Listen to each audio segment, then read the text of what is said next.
दाता दरबार मस्जिद के नाइब खतीब मुफ्ती मोहम्मद फैसल अब्बास जुमाती हमारे दरमियान मौजूद हैं। आप क्या कहेंगे हज़रत दाता गंज बख्श अली हजवेरी साहब के हवाले से? आप अफ़गानिस्तान के एक शहर गज़नी के अंदर पैदा हुए। 400 हिजरी आपका सन विलादत है और यहाँ लाहौर में आपने कमोबेश को 30 साल का अरसा जो है वो गुजारा है। यहाँ हमें जितना भी इस्लाम का नूर नज़र आ रहा है ये सब औलिया अल्लाह का फैज़ान है और उन औलिया अल्लाह के जो सुरखैल हैं वो हज़रत दाता गंज बख्श रहमतुल्लाह तआला अलैह हैं। अपनी जो आला तालीम थी उसके साथ लोगों को अपनी तरफ राग़िब किया, लोगों को इस्लाम से रोशनास कराया। आप आए थे तो अभी तीसरा दिन ही था। हज़रत दाता साहब रहमतुल्लाह अलैह को आपने देखा कि एक ख़ातून जो है वो यहाँ के मशहूर जोगी थे, उनके यहाँ वो दूध देने जा रही थी।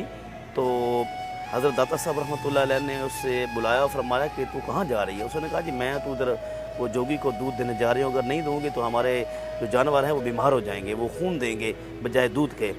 तो फिर आपने फरमाया कि यहाँ हमारे यहाँ बच्चे पढ़ रहे हैं, कुरान पाक की तालीम हासिल कर रहे हैं, तुम यहाँ ख़र्च करो, यहाँ दूध दो और इंशाअल्लाह ये जो इल्म पढ़ने वाले हैं इन पर जब तुम खर्च करोगे तो इसकी बरकत से तुम जो है पूरे घर को देखोगे। फिर वो ऐसे ही हुआ कि वो दे के चलेगी दूध और जब घर गई तो माशाल्लाह घर के अंदर खैर बरकत ही थी और ये बात आपकी पूरे मतलब लाहौर में फैल गई और इस तरह फिर लोग जो है वो आपके गर्विदा हो गए और आपके पास आके बैठने लगे, कलमा पढ़ने लगे।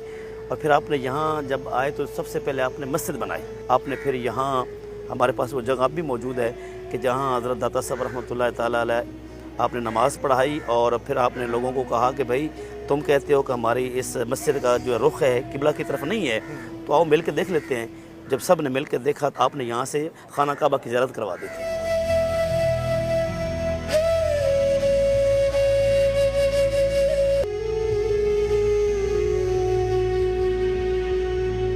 हज़रत दाता साहब अली हजवेरी रहमतुल्लाह अलैहि अल्लाह के वो वली हैं, तकरीबन 20 साल कम 1000 साल हो गया। उसी तरह हजूम है और दाता साहब की करामत ये देखें कि भाई जैसे दरबार में दाखिल हुए तो अल्लाह रब्बुल इज़्ज़त ने इनको ईमान की दौलत से माला माल कर दिया। ये दाता साहब रहमतुल्लाह की बहुत बड़ी करामत है। तो इस्लाम कबूल किया है? जी इस्लाम। किन्होंने? ये भाई मोहम्मद अहमद ने। जी आपका अब इस्लामी नाम है मोहम्मद अहमद जी। तो आपने इस्लाम कबूल कर लिया जी। तो दाता दरबार आप पहली दफ़ा आए हैं? जी पहली दफ़ा। तो क्या आप मुतासिर हुए हैं, क्या क्यों आपने किस तरह इस्लाम कबूल किया? मेरे दिल से आवाज़ हो, दिल से मतलब कोई ज़बरदस्ती तो नहीं किसी ने आपसे की? मेरे ऊपर कोई ज़बरदस्ती नहीं थी, मेरे दिल से आवाज़ हो कि दाता गंज बख्श अली हजवेरी मज़ार पे जाके आप इस्लाम कबूल